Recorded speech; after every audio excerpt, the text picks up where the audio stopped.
അഞ്ജന ഇപ്പോൾ നമ്മുടെ ഒപ്പം ഒരാൾ ചേരുന്നുണ്ട്. അദ്ദേഹം ഒരു നിമിഷം അദ്ദേഹം മറ്റൊരു ഫോൺ കോളുകൾക്ക് മാറി. ഇതിപ്പോൾ ലഭിക്കുന്ന വിവരം ഒരാളുടെ ഉണ്ട് എന്നൊരു സിഗ്നൽ ലഭിച്ചതിന്റെ അടിസ്ഥാനത്തിലാണ് ഇപ്പോൾ 8 മീറ്ററാണ് ആ റഡാർ സിഗ്നൽ ലഭിച്ചിരിക്കുന്നത്. 8 മീറ്ററിനുള്ളിൽ. അതുകൊണ്ടാണ് ഇപ്പോൾ ഈ JCB ഉപയോഗിച്ച് ഏതാണ്ട് 8 മീറ്ററോളം താഴ്ചയിൽ 8 മീറ്ററിൽ നിന്ന് റഡാർ പൊസിഷനിൽ നിന്ന് നമുക്കിപ്പം ഈ കാണുന്ന ഭൂമിയിൽ നിന്ന് 8 മീറ്ററാണോ കാര്യത്തിൽ വ്യക്തതയില്ല. എന്തായാലും റഡാർ പരിശോധനയിൽ 8 മീറ്റർ താഴ്ചയെന്നാണ് കണ്ടെത്തിയിരിക്കുന്ന ആ മേഖല കേന്ദ്രീകരിച്ചുകൊണ്ട് ആ സ്ഥലത്താണ് ഇപ്പോൾ NDRFന്റെ സംഘം പരിശോധന നടത്തി. ആ പരിശോധനയിൽ ഒരുപക്ഷെ കാര്യമായ സൂചന ലഭിക്കാത്ത കൊണ്ടാണോ അറിയില്ല, NDRFന്റെ സേനാംഗങ്ങൾ മാറുന്നു. വീണ്ടും JCB ഉപയോഗിച്ചുകൊണ്ട് തന്നെ പരിശോധന പുരോഗമിക്കാനാണ് അവർ ശ്രമം നടത്തുന്നത്. ആ ഒരു ശ്രമമാണ് ഇപ്പോൾ കാണുന്നത്. ആദ്യം JCB ഉപയോഗിച്ചുകൊണ്ട് മണ്ണ് മാറ്റിയിരുന്നു. മണ്ണ് മാറ്റിയ സ്ഥലത്തേക്ക് NDRFന്റെ സേനാംഗങ്ങൾ എത്തുന്നു. അവർ പരിശോധന നടത്തുന്നു. ആ പരിശോധനയ്ക്ക് ശേഷം വീണ്ടും ഒരുപക്ഷെ ഇപ്പം അതായത് JCB ഉപയോഗിച്ചുകൊണ്ട് തന്നെ പരിശോധന നടത്താൻ തന്നെയാണ് സാധ്യത. നമുക്ക് ലഭ്യമാകുന്ന വിവരം ഈ ഒരു സ്ഥലത്ത് മുണ്ടക്കയം ടോപ്പിലാണ് ഈ സംഭവം നടക്കുന്നത്. ഒരു പള്ളിയുടെ സമീപത്ത് തന്നെയാണ്. മുണ്ടക്കൈ നമ്മളിവിടെ ചോദിക്കുമ്പോൾ പ്രാദേശികമായ ചോദിക്കുമ്പോൾ മുണ്ടക്കൈ എന്ന് തന്നെയാണ് സ്ഥലം പറയുന്നത്. 3-ാം ദിവസം വലിയ പ്രതീക്ഷയുടെ ഒരു നാമ്പാണ് ഇപ്പോൾ ലഭിച്ചിരിക്കുന്നത്. റഡാർ പരിശോധനയിലൂടെയാണ് ഇത്തരം ഒരു പ്രതീക്ഷ കൈവന്നിരിക്കുന്നത്. ആ കാര്യത്തിൽ ഇനിയും NDRF സേനാംഗങ്ങൾ തന്നെയാണ്. അവർ സംസാരിക്കുമ്പോൾ അല്പസമയത്തിനുള്ളിൽ തന്നെ ഇക്കാര്യത്തിൽ ഒരു ശുഭവാർത്ത പ്രതീക്ഷിക്കാം എന്ന് തന്നെയാണ് അവർ അനൗദ്യോഗികമായി പങ്കുവെക്കുന്ന വിവരം. അത്തരം ഒരു ശുഭവാർത്തയ്ക്കായി തന്നെയാണ് നമ്മൾ കാത്തിരിക്കുന്നത്. നമ്മൾ മാത്രമല്ല, ഒരു പക്ഷേ ഇത് കാണുന്ന ലോകമെമ്പാടുമുള്ള മനുഷ്യർ, മലയാളികൾ തന്നെയല്ല, ദേശീയ മാധ്യമങ്ങൾ ഉൾപ്പെടെയുള്ളവരുണ്ട്. ഇപ്പോൾ വീണ്ടും JCB ഉപയോഗിച്ച് കൊണ്ടുള്ള പരിശോധന വീണ്ടും പുനരാരംഭിച്ചിരിക്കുകയാണ്. ആദ്യം ഒരു 8 മീറ്റർ പരിധിയിൽ അവർ മണ്ണ് മാന്തിയിരുന്നു. അവിടെ NDRFന്റെ സംഘം എത്തുകയും അവർ പരിശോധന നടത്തുകയും ചെയ്തിരുന്നു. അതിനുശേഷമാണ് ഇപ്പോൾ വീണ്ടും ആ സ്ഥലത്ത് അവർക്ക് പ്രതീക്ഷ തരത്തിൽ ഒരുപക്ഷെ ഫലം കിട്ടിയില്ലായിരിക്കാം. നമുക്ക് അക്കാര്യത്തിൽ ഒരു കൃത്യമായി പറയാൻ സാധ്യമല്ല. അതിൻ്റെതായ വിദഗ്ധരാണ് അക്കാര്യത്തിൽ പറയേണ്ടതായിട്ടുള്ളത്. എന്നാലും അതിനുശേഷം വീണ്ടും NDRF സംഘം NDRFന്റെ വോളണ്ടിയേഴ്സ് മാറിയ ശേഷമാണ് വീണ്ടും JCB ഉപയോഗിച്ചുകൊണ്ട് പരിശോധന നടത്തുന്നു. ഇത് അതിസങ്കീർണമായ ഒരു പരിശോധനാ പ്രവൃത്തി തന്നെയാണ്. കാരണം ഈ ദൃശ്യങ്ങളിൽ കാണാൻ സാധിക്കുന്നതാണ് JCB ഉപയോഗിച്ച് പരിശോധന നടത്തുന്നതിന് തൊട്ടു മുമ്പുള്ള ആ കെട്ടിടം എപ്പോൾ വേണമെങ്കിലും ഇടിഞ്ഞു വീഴാൻ തക്ക രീതിയിൽ ബലക്ഷയം ഈ ഉരുൾപൊട്ടലിൽ അതിഭീകരമായി നടന്ന നമുക്കറിയാം നൂറിലധികം ആളുകളുടെ ജീവൻ പൊലിഞ്ഞ ഒരു വലിയ ദുരന്തം, വലിയ ഉരുൾപൊട്ടലിൽ ഒരു പ്രദേശമാകെ നിരവധി വീടുകൾ ഒലിച്ചുപോയ അത്ര ശക്തിയേറിയ ഒരു പ്രകൃതി ദുരന്തത്തിനാണ് മുണ്ടക്കൈ പോലുള്ള പ്രദേശങ്ങൾ സാക്ഷ്യം വഹിച്ചത്. നമ്മളോടൊപ്പം ഈ സംഭവങ്ങൾക്ക് തുടക്കം മുതൽ സാക്ഷ്യം വഹിച്ചവർ പറയുന്നുണ്ട്. സാർ, ഇപ്പോൾ നടക്കുന്ന ഒരു തിരച്ചിൽ ഇപ്പോൾ this area for the very landscape near to the one Masudi, 10 to 12 houses is the totally destroyed. So one near to Masudi particular area, 5 meters radius, one object, one living body is there. Find out for the one sensor is called live victim sensor, live victim radar.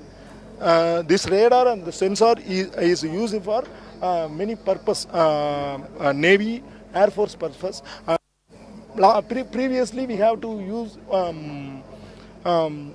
Uttarakhand landslide incident. So now Wayanad incident, we have using technology, science and technology using particularly live victim radar is made IIT professors. So Indian Army and NDRF to find one body with heartbeat. So that body is human or any other animal. വളരെ നിർണായകമായ ഒരു കാര്യമാണ് അദ്ദേഹം പറഞ്ഞു വെക്കുന്നത്. അദ്ദേഹം ഈ തിരച്ചിൽ ഈ റഡാർ പരിശോധന നടത്തുമ്പോൾ ഇവിടെ സാന്നിധ്യം ഉണ്ടായിരുന്നു. മാത്രമല്ല NDRF സംഘത്തോട് വിവരങ്ങൾ ആരായുകയും ചെയ്ത വ്യക്തി കൂടിയാണ്. അദ്ദേഹം പറയുന്ന ഒരു പ്രധാനപ്പെട്ട കാര്യം, ഏതാണ്ട് 12ഓളം വീടുകൾ ഇവിടെ ഉണ്ടായിരുന്നു. അതാണ് ഈ പ്രദേശത്ത് നമ്മൾ നിൽക്കുന്ന ഈ ക്യാമറ ഈ റഡാർ പ്രദേശത്ത് മാറി മറ്റ് സ്ഥലം കൂടെ കാണിച്ചാൽ ആ ദൃശ്യങ്ങൾ നമുക്ക് വ്യക്തമാകും. ചുറ്റുപാടും പല വീടുകളുടെയും അവശിഷ്ടങ്ങൾ കാണാൻ സാധിക്കും. പൂർണ്ണമായി തകർന്ന വീടുകളുണ്ട്. അതിൻ്റെ അടിത്തറ മാത്രമാണ് പലയിടത്തും കാണുന്നത്. ഇപ്പോൾ ആ ദൃശ്യങ്ങളിൽ കാണുന്ന വീട് അതിൻ്റെ മുൻഭാഗം പൂർണ്ണമായി തകർന്ന ഒരു സാഹചര്യമാണ്. അതിൻ്റെ മറ്റ് സൈഡിലും ഇടത് വലത് വശങ്ങളിലേക്കൊക്കെ തിരിക്കുമ്പോൾ നിരവധി വീടുകൾ കാണാൻ സാധിക്കും. നമ്മൾ ഇപ്പോൾ നിൽക്കുന്ന ഈ അദ്ദേഹം പറഞ്ഞതുപ്രകാരമാണെങ്കിൽ നമുക്ക് ആ ദൃശ്യങ്ങളിൽ നിന്ന് കാണാൻ കഴിയുന്നുണ്ട്. ഏകദേശം 12 വീടുകളാണ് ആ പ്രദേശത്തുണ്ടായിരുന്നത്. അത് പൂർണ്ണമായും തകർന്നു പോയൊരു സാഹചര്യം നമുക്ക് ആ ദൃശ്യങ്ങളിൽ നിന്ന് വളരെ വ്യക്തമായി കാണുന്നുണ്ട്. ആ വീടുകളുടെയൊക്കെ അവശിഷ്ടങ്ങൾ നമുക്ക് കാണാൻ സാധിക്കുന്നുണ്ട്. ഇതിൽ അദ്ദേഹം പറഞ്ഞ വളരെ പ്രധാനപ്പെട്ട മറ്റൊരു കാര്യം എന്ന് പറയുന്നത് അത് ഹ്യൂമൻ ഓർ ആനിമൽ എന്നാണ് അദ്ദേഹം എടുത്തു പറയുന്നത്. അതായത് ജീവന്റെ തുടിപ്പാണ്, അത് മനുഷ്യൻ്റെതാകാം മൃഗത്തിൻ്റെതാകാം എന്നുകൂടി അദ്ദേഹം പറഞ്ഞു വെക്കുന്നു. സുജു,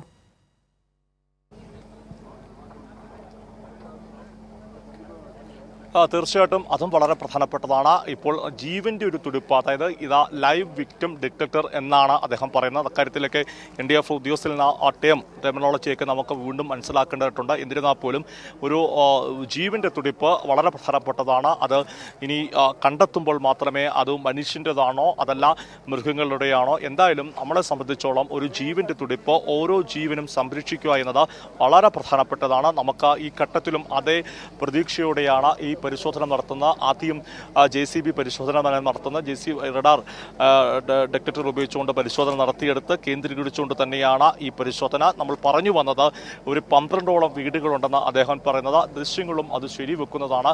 വളരെ ദയനീയമായ ആ ദൃശ്യങ്ങൾ ഞാനിവിടെ നിൽക്കുമ്പോൾ ഇപ്പോൾ അഞ്ജനയ്ക്ക് അറിയാവുന്നതാണ്. വയനാട്ടിലേക്ക് എത്തിയതുള്ളൂ. ആ സമയത്ത് ഇവിടെ എത്തുമ്പോൾ നമുക്ക് കാണാൻ സാധിക്കുന്നത് വാഷിംഗ് മെഷീനുകൾ, അവരുടെ ഗൃഹോപകരണങ്ങളൊക്കെ ചിന്നിച്ചിതറിക്കിടക്കുന്നത്. നിരവധി ആളുകൾ, 12ഓളം വീടുകളിൽ നിരവധി ആളുകൾ തീർച്ചയായിട്ടും ഉണ്ടാകും. അവരുടെയൊക്കെ വലിയ പ്രതീക്ഷകളും അവരുടെ സ്വപ്നങ്ങളും ഒക്കെയാണ് ഈ ഉരുൾപൊട്ടലിൽ തകർന്ന് അടിഞ്ഞിരിക്കുന്നത്.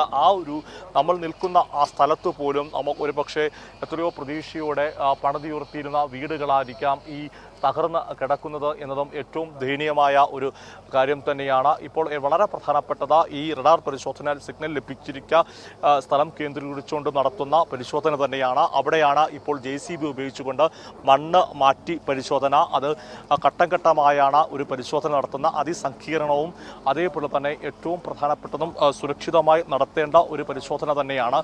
ആ പരിശോധനയിൽ ഇപ്പോൾ പരമാവധി ശ്രമിക്കുന്നത് ഈ വളരെ സുരക്ഷിതമായി തന്നെ വളരെ കൃത്യമായി ഇത്തരം ഒരു പരിശോധന നടത്തുമ്പോൾ അത് ജീവന്റെ തുടിപ്പുണ്ട്. അതുകൊണ്ട് തന്നെ സുരക്ഷതയോടെ തന്നെ വേണം ആളെ കണ്ടെത്തുവാനും അല്ലെങ്കിൽ ആ ജീവൻ രക്ഷിക്കാൻ വേണ്ടി. അതുകൊണ്ടാണ് വളരെ പതിയെ തന്നെ വളരെ സങ്കീർണമായി, പ്രത്യേകിച്ച് മുൻപിൽ നിൽക്കുന്ന ആ കെട്ടിടം, അത് ഏത് നിമിഷം വേണമെങ്കിലും ഇടിഞ്ഞു വീഴാൻ പറ്റുന്ന സാഹചര്യമുള്ള ഒരു കെട്ടിടം പ്രദേശം കൂടിയാണ്. അവിടെ നടത്തുന്ന ഒരു പരിശോധനയാണ്. അതിൻ്റെ അടിയിൽ സാധ്യതയുണ്ട്. കാരണം ഇവിടെ നിന്ന് കാണാതായ ആളുകളെ കൃത്യമായി കണ്ടെത്താൻ സാധിച്ചിട്ടില്ല എന്ന ഒരു വിവരം കൂടി ലഭിക്കുന്നുണ്ട്. അതിൻ്റെ കൂടി അടിസ്ഥാനത്തിലാണ് ഇതൊരു പക്ഷേ മനുഷ്യജീവനാകാം എന്ന വലിയ പ്രതീക്ഷ മുമ്പോട്ട് വെക്കുന്നത്. ഈ സ്ഥലത്ത് നടത്തുന്ന പരിശോധനയിൽ പ്രതീക്ഷകൾ ഉണ്ട്. നമുക്ക് ഈ സ്ഥലത്തുള്ള ആളുകളാണെന്ന് തോന്നുന്നു. ചേട്ടാ, ഇവിടെ ഉള്ള ആളാണോ? MLA ഇവിടെ നമ്മോടൊപ്പം ചേരുന്നുണ്ട്. ഇവിടെ ഇന്ന് രക്ഷാപ്രവർത്തന ഭാഗമായി രാവിലെ മുതൽ ആരംഭിച്ചതാണ്. അതിൻ്റെ ഭാഗമായി ഇവിടെ നിന്ന് ലഡാർ വെച്ച് പരിശോധിച്ചപ്പോൾ ഇത് ചെറിയ ടൗണാണ്, മുണ്ടക്കൈ ടൗണാണ്. ലഡാർ വെച്ച് പരിശോധിച്ചപ്പോൾ ഒരു ജീവൻ്റെ തുടിപ്പുണ്ടെന്ന് പറയുന്നു. അതനുസരിച്ചുള്ള NDRFും അതോടൊപ്പം തന്നെ സേനാംഗങ്ങളും ഇവിടെ റെസ്ക്യൂ പ്രവർത്തകരെല്ലാം കൂടി അതൊരു തീവ്ര ശ്രമത്തിലേക്ക് പോവുകയാണ്. ഒരു മനുഷ്യജീവനെങ്കിലും ഈ 4 ദിവസത്തിന് ശേഷം രക്ഷിക്കാൻ കഴിഞ്ഞാൽ അതാണ് ഏറ്റവും വലിയ ഒരു അംഗീകാരമായി കാണുന്നത്. ഒരുപാട് ജീവൻ പൊലിഞ്ഞു വലിയ ദുഃഖം നിൽക്കുന്നൊരു അവസ്ഥയാണ് ഇന്ന് ഈ മുണ്ടക്കൈ മേഖലയിൽ. അപ്പോൾ അവിടെയാണ്, ചെറിയ ടൗണാണ്, ടൗണിലാണ് കാണാൻ കഴിയുന്നതെന്ന് പറയുന്നത്. സ്ഥലത്തിന് കൃത്യമായി പറഞ്ഞാൽ ഈ സ്ഥലം എവിടെയാണ്? മുണ്ടക്കൈ എന്ന് പറയുന്ന സ്ഥലമാണിത്. മുണ്ടക്കൈ. അടുത്തൊരു മുസ്ലിം പള്ളിയും ക്രിസ്ത്യൻ പള്ളിയും അടുത്തുള്ള സ്ഥലങ്ങൾ. അത് മതസൗഹാർദ്ദത്തിൻ്റെ വലിയൊരു യോജിച്ച ഒരു സ്ഥലമായിരുന്നു മുണ്ടക്കയം.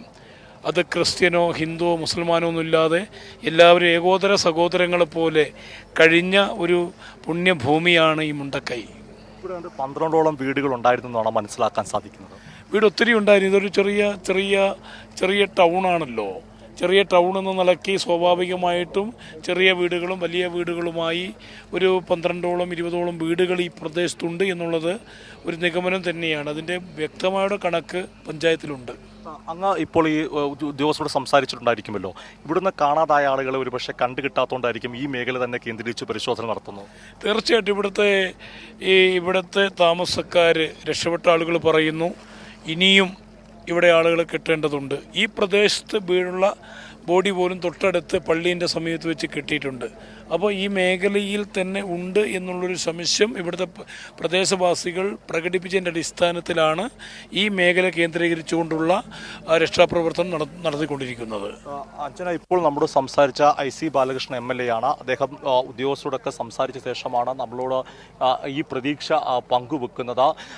നമുക്ക് MLAയോട് തന്നെ കൂടുതൽ വിവരങ്ങൾ ചോദിക്കാവുന്നതാണ്. ഒരു പക്ഷേ നമ്മൾ നിൽക്കുന്ന ഈ സ്ഥലം പോലും വലിയ പ്രതീക്ഷയോടെ ആളുകൾ വീടുകൾ പണിത ഒരു സ്ഥലം തന്നെയായിരിക്കും. അവിടെയാണ് വലിയൊരു ദുരന്തം, ഒരുപക്ഷെ കേരളത്തെ മാത്രമല്ല ഇന്ത്യ ആകെ ഞെട്ടിച്ചൊരു ദുരന്തം സംഭവിച്ചിരിക്കുന്നത്. ഇത് ദേശീയ തലത്തിൽ തന്നെ ലോക രാഷ്ട്രങ്ങളെ തന്നെ ഞെട്ടിച്ചിട്ടുള്ള ഒരു വലിയ ഒരു ദുരന്തമാണ് ഈ മുണ്ടക്കൈ മേഖലയിൽ ചൂരൽമല പ്രദേശത്ത് പുഞ്ചിരിമുട്ടം മേഖലയിൽ നടന്നിട്ടുള്ളത്. ഇതൊരിക്കലും പ്രതീക്ഷിക്കുന്നില്ല. പക്ഷേ ഇവിടുത്തെ ജീവിച്ചിരിക്കുന്ന ജനങ്ങൾ പറയുന്നു വർഷങ്ങൾക്ക് മുൻപ് ചെറിയൊരു ഉരുൾപൊട്ടൽ ഈ പ്രദേശം കേന്ദ്രത്തിൽ ഉണ്ടായിട്ടുണ്ട് എന്ന് ഇപ്പോൾ പറയപ്പെടുന്നു. 83 കാലഘട്ടങ്ങളിൽ. അപ്പോൾ സ്വാഭാവികമായിട്ടും അത്തരത്തിലുള്ള ഒരു മേഖലയിലാണ് ഈ 4 ദിവസം മുൻപ് വലിയൊരു ആഘാതം ഉണ്ടായിട്ടുള്ളത്. അത് എങ്ങനെ വേണമെന്നുള്ളത് കൃത്യമായിട്ടുള്ളൊരു ദീർഘ പഠനത്തിന് ഈ പ്രദേശം വിധേയമാക്കേണ്ടതുണ്ട്. ഈ പ്രദേശത്തെ ഇനി ജീവിച്ചിരിക്കുന്ന മുഴുവൻ ആളുകളെ ഇവിടുന്ന് പുനരധിവസിപ്പിക്കേണ്ടതുണ്ട് മറ്റ് മേഖലകളിലേക്ക്. ഒരു ദുരന്ത ഭൂമിയാണ്. തൊട്ടടുത്ത് പുത്തുമലയിൽ നിന്നും ഏതാണ്ട് 2 കിലോമീറ്റർ ചൂരൽമലയിൽ നിന്നും 4 കിലോമീറ്റർ മുണ്ടക്കൈയിൽ നിന്നും 2 കിലോമീറ്റർ 1.5 കിലോമീറ്റർ പുഞ്ചിരിമുട്ടം. നമുക്ക് അഞ്ജന IC ബാലകൃഷ്ണൻ MLAയോട് ഒരു കാരോട് നമുക്ക് ചോദിക്കാവുന്നതാണ്. ഇപ്പോൾ ഏറ്റവും ഒടുവിൽ ഈ തിരച്ചിൽ നടത്തുന്നതായിട്ട് ബന്ധപ്പെട്ട് NDRF ഉദ്യോഗസ്ഥരിൽ അങ്ങ് മനസ്സിലാക്കുന്ന കാര്യങ്ങൾ.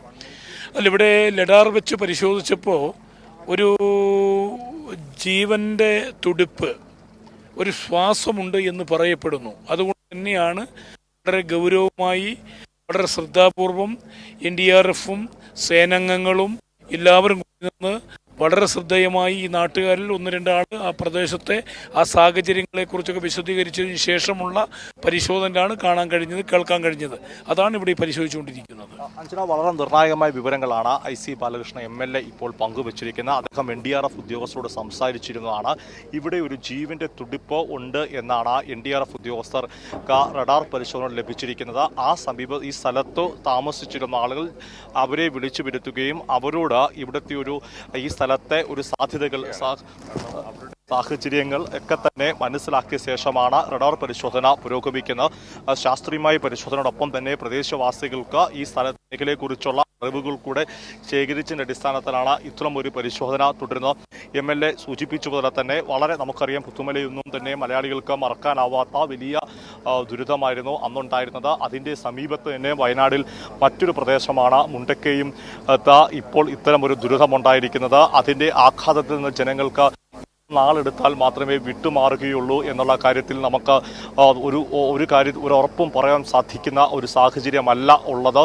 നമുക്കറിയാം ഉടയവരെയും നഷ്ടമായ ആളുകൾ, ഇപ്പോൾ ക്യാമ്പുകളിലൊക്കെ കഴിയുന്ന ആളുകൾ, അവരുടെ കണ്ണുനീർ ആർക്ക് തുടച്ചു മാറ്റാൻ പറ്റുമെന്ന ചോദ്യത്തിന് ശരിയായൊരു ഉത്തരം നമുക്ക് നൽകാൻ സാധ്യമല്ല. എന്നിരുന്നാൽ പോലും മലയാളികൾ, ഇന്ത്യയിലെ എല്ലാ ജനങ്ങളും, വിവിധ നാടുകളിലെ നമുക്കറിയാം കേരളത്തിനപ്പുറത്തു നിന്ന് തമിഴ്നാട്ടിലെ തന്നെ വിവിധ സിനിമാ താരങ്ങൾ, സാധാരണക്കാരുൾ മുഖ്യമന്ത്രിയുടെ ദുരിതാശ്വാസ ഫണ്ടിലേക്ക് സംഭാവന നൽകുന്നതെല്ലാം തന്നെ ഒരു മനുഷ്യന്റെ ഐക്യത്തിന്റെ സൂചന തന്നെയാണ്. MLA അല്പം മുമ്പ് സൂചിപ്പിച്ച പോലെ നമ്മൾ ഈ നടന്നു വരുമ്പോൾ ഒരു മുസ്ലിം ദേവാലയം, അതിനുശേഷം തൊട്ടപ്പുറത്തൊരു ക്രൈസ്തവ ദേവാലയം, അങ്ങനെ മതമൈത്രിയുടെ സൗഹാർദ്ദത്തിന്റെ ഒരുമയുടെ പ്രതീകം കൂടെ നിൽക്കുന്ന ഒരു സ്ഥലത്താണ് വലിയ ഒരു ദുരിതം സംഭവിച്ചിരിക്കുന്നത്. ഇപ്പോൾ ഒരു നാടാകെ ഒന്നാകെ ഇപ്പോൾ എല്ലാവരുടെയും ശ്രദ്ധ ഈ ജീവന്റെ തുടിപ്പ് കണ്ട ആ സ്ഥലത്തേക്കാണ്. അതൊരു മനുഷ്യന്റെ തുടിപ്പാകണം. ആളെ കണ്ടെത്തണമെന്നും ആളെ രക്ഷിക്കപ്പെടുത്തണമെന്ന പ്രാർത്ഥനയോടെയും വിശ്വാസത്തോടെയും അതിനുവേണ്ടി സജ്ജമായി നിൽക്കുന്ന NDRF സംഘം അവരെല്ലാം തന്നെ തയ്യാറാണ്. ഈ JCB ഉപയോഗിച്ചുകൊണ്ട് മണ്ണ് മാറ്റി പരിശോധിക്കുമ്പോൾ ഏതെങ്കിലും ഘട്ടത്തിൽ ജീവന്റെ തുടിപ്പ് കണ്ട റഡാർ പരിശോധന കണ്ട ഏരിയയിൽ തീർച്ചയായും സുജു ടി ബാബുവാണ് വിവരങ്ങൾ നൽകി വരുന്നത്. ഒരു ജീവന്റെ തുടിപ്പ്, മുണ്ടക്കയിൽ ജീവന്റെ തുടിപ്പ് കണ്ടെത്തിയിരിക്കുന്നു. എത്ര മനുഷ്യരുണ്ട്? നമ്മുടെ സഹോദരനാണോ സഹോദരിയാണോ? തീർച്ചയായും കേരളം മുഴുവൻ ഈ ഘട്ടത്തിൽ ഉറ്റുനോക്കുകയാണ് മുണ്ടക്കയിലേക്ക്. സുജു ടി ബാബുവാണ് ദൃശ്യങ്ങൾക്കൊപ്പം വിവരങ്ങൾ കൂടി നൽകിക്കൊണ്ടിരിക്കുന്നത്. എന്തായിരുന്നാലും അവിടെ ഒരു ജനതതി തന്നെ കൂടി നിൽപ്പുണ്ട്. ആരാണ് അതിനുള്ളിൽ? ആ വീടിനുള്ളിൽ ആരാണ്? ജീവന്റെ തുടിപ്പുകൾ, കെടാവർ നായയും മറ്റ് സിഗ്നൽ പരിശോധനകളും ഒക്കെയാണ് ഒരു ജീവന്റെ തുടിപ്പുണ്ട് എന്ന് കണ്ടെത്തിയത്. നേരത്തെ തന്നെ ഒരു ഉദ്യോഗസ്ഥൻ അത് സ്ഥിരീകരിക്കുകയും ചെയ്തു കൈരളി ന്യൂസിനോട്. തീർച്ചയായും ആരാണ്, എത്ര പേരുണ്ട്, ആരാണത്, ഇതൊക്കെയാണ് ഇനി അറിയേണ്ടത്. അവരുടെ അവസ്ഥ എന്ത് പെട്ടെന്ന് തന്നെ പൊളിച്ചു മാറ്റാൻ, ഈ പൊളിച്ചു മാറ്റുന്ന ഘട്ടത്തിൽ 1 ഇഞ്ച് പോലും അവരുടെ ദേഹത്തേക്ക് മണ്ണ് വീഴാതിരിക്കാനുള്ള വലിയ കരുതൽ നൽകിയാണ് ഇപ്പോഴാ രക്ഷാപ്രവർത്തനം പുരോഗമിക്കുന്നത്. അക്ഷരാർത്ഥത്തിൽ രക്ഷാപ്രവർത്തനം എന്നത് ഒരു ജീവൻ്റെ തുടിപ്പ് കണ്ടെത്തിയ സ്ഥിതിക്ക് ജീവൻ എത്ര പേരുണ്ട് എന്നുള്ളത് അടക്കമുള്ള കാര്യങ്ങളാണ് ഇനി അറിയേണ്ടത്. എന്തായിരുന്നാലും അവിടേക്ക് ആ ജീവനിലേക്ക് അടുത്തുകൊണ്ടിരിക്കുന്നു നമ്മൾ എന്നുള്ളതാണ്. ആ മനുഷ്യനെ കണ്ടെത്തിയിരിക്കുന്നു എന്നുള്ളതാണ് ഒരുപക്ഷെ വളരെ നിർണായകമായ ദിവസം. ഈ 4ാം ദിനത്തിലും ജീവനോടുകൂടി അവിടെ കഴിഞ്ഞിരുന്നവർ ആരൊക്കെയാണ് എന്നുള്ളതാണ് ഇനി കേരളത്തിന് അറിയേണ്ടത്. ഒരുപക്ഷെ ഏറ്റവും ഈ ദുഃഖത്തിനിടയിലും ഏറ്റവും ആശ്വാസമുള്ള ഒരു കാഴ്ച, ഈ ദുഃഖത്തിനിടയിലും ഏറ്റവും പ്രതീക്ഷ നൽകുന്ന ഒരു കാഴ്ച, മുണ്ടക്കയിൽ ജീവൻ്റെ കൈ, ജീവൻ്റെ തുടിപ്പ്, ജീവൻ്റെ സ്പന്ദനം കണ്ടെത്തിയിരിക്കുന്നു. സുജു ടി ബാബു, വലിയ പരിശോധനയാണ്. ഈ പരിശോധന വളരെ കെയറോടുകൂടിയാണ് സാധാരണഗതിയിൽ നിന്നും വ്യത്യസ്തമായി. കാരണം ഈ വാർപ്പുകൾ മൂടിയ ഏതോ വീടിൽ ഇരുന്നു പോയ സ്ഥലമാണ്, കെട്ടിടത്തിൻ്റെ ഇരുന്നു പോയ സ്ഥലമാണ്. അതിനുള്ളിലാണ് ജീവൻ്റെ തുടിപ്പ് ഇപ്പോൾ കിട്ടിയിരിക്കുന്നത് സിഗ്നലുകളായി. അതുകൊണ്ട് അവിടേക്ക് എത്തണമെങ്കിൽ 1 ഇഞ്ച് പോലും മണ്ണ് അതിലേക്ക് വീഴാതെ വളരെ കെയറോടുകൂടിയാണ് അത് എടുത്തുകൊണ്ടിരിക്കുന്നത്. ആ ദൃശ്യങ്ങൾ തന്നെ കാണാം. നമ്മളോട് ഉദ്യോഗസ്ഥരൊക്കെ എന്താണ് പങ്കുവച്ചത് തൊട്ടു മുമ്പ്? സുജു ടി ബാബു.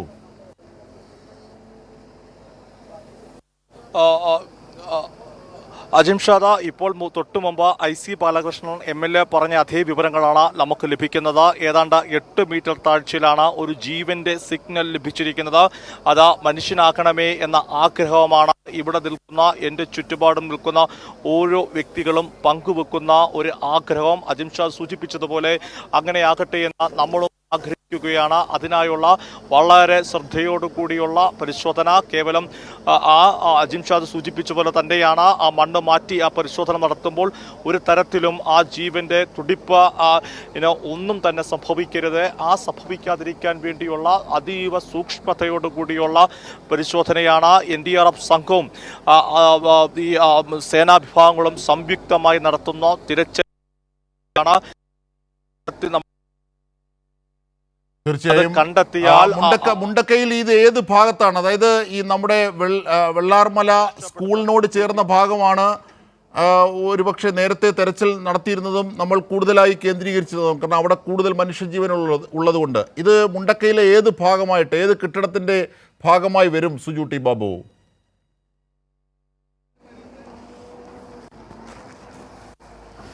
അജിംഷാദ്, ഇതിപ്പോൾ ഏത് ഭാഗമാണെന്ന് കൃത്യമായി നമുക്ക് പറയാൻ സാധ്യമല്ല. മുണ്ടക്കൈ ടൗൺ തന്നെ ആണ് എന്നാണ് ഉദ്യോഗസ്ഥർ ഉൾപ്പെടെ വ്യക്തമാക്കുന്ന ഒരു കാര്യം. ഒരു നിമിഷം അജിംഷാദ്. ഇനി അതായത് മുണ്ടക്കൈ ടോപ്പ് എന്നാണ് നമുക്കിപ്പോൾ ലഭിക്കുന്ന വിവരം. സേനാ വിഭാഗങ്ങളും അത് തന്നെയാണ് സൂചിപ്പിക്കുന്നത്. എതിർവശമായ ഒരു ക്രിസ്ത്യൻ പള്ളിയുണ്ട്, അതിൻ്റെ ഒരു കെട്ടിടമാണ്. പക്ഷേ മുണ്ടക്കൈ ടൗണിനോട് ചേർന്ന മുണ്ടക്കൈ ടോപ്പ് എന്ന ഭാഗത്തു നിന്നാണ് ഇപ്പോൾ ജീവന്റെ തുടിപ്പ് കണ്ടെത്തിയിരിക്കുന്നത്. അവിടെയാണ് മണ്ണുമാന്തികൾ മനുഷ്യനായി തെരച്ചിൽ നടത്തുന്നത്. വളരെ കെയറോടുകൂടിയാണ് ഇപ്പോൾ തെരച്ചിൽ നടത്തുന്നത്. ജീവന്റെ തുടിപ്പ് കണ്ടെത്തിയിരിക്കുന്നു. ജീവനോടുകൂടി തന്നെ മനുഷ്യൻ ഈ 4 ദിനവും ആ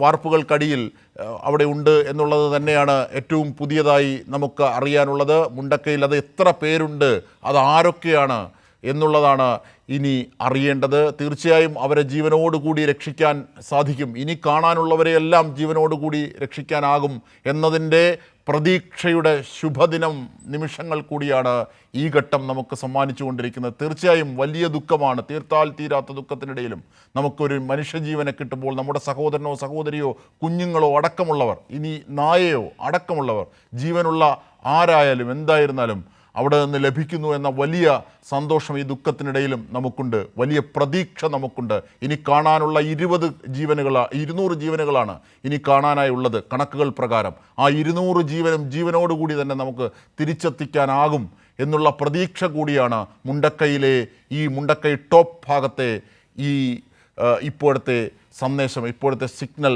നൽകുന്ന സൂചന എന്നതാണ് ഇതിലെ ഏറ്റവും ദിശ നൽകുന്ന ഒന്ന്, സന്തോഷം നൽകുന്ന ഒന്ന്. തീർച്ചയായും അവിടെയാണ് സുജൂട്ടി ബാബു ഉള്ളത്. അവിടെയാണ് ഞങ്ങളുടെ വാർത്താ സംഘം ഇപ്പോൾ കേന്ദ്രീകരിക്കുന്നത്. മുണ്ടക്കൈയിലും ചൂരൽമഴയിലുമൊക്കെ 6 സോണുകളായി തിരിഞ്ഞ് ദൗത്യസംഘം അതിൻ്റെ തെരച്ചിൽ തുടരുകയാണ്. ഇങ്ങനെ തുടരുന്ന ഘട്ടത്തിലാണ് മുണ്ടക്കൈ ടൗണിനോട് ചേർന്ന മുണ്ടക്കൈ ടോപ്പ് ഭാഗത്ത് ഇങ്ങനെ ഒരു ജീവൻ്റെ തുടിപ്പ്, അതിൻ്റെ സന്ദേശം ലഭിക്കുന്നത്. അവിടെയാണ് ഇപ്പോൾ മണ്ണുമാന്തികൾ മനുഷ്യനായി തെരച്ചിൽ നടത്തുന്നത്.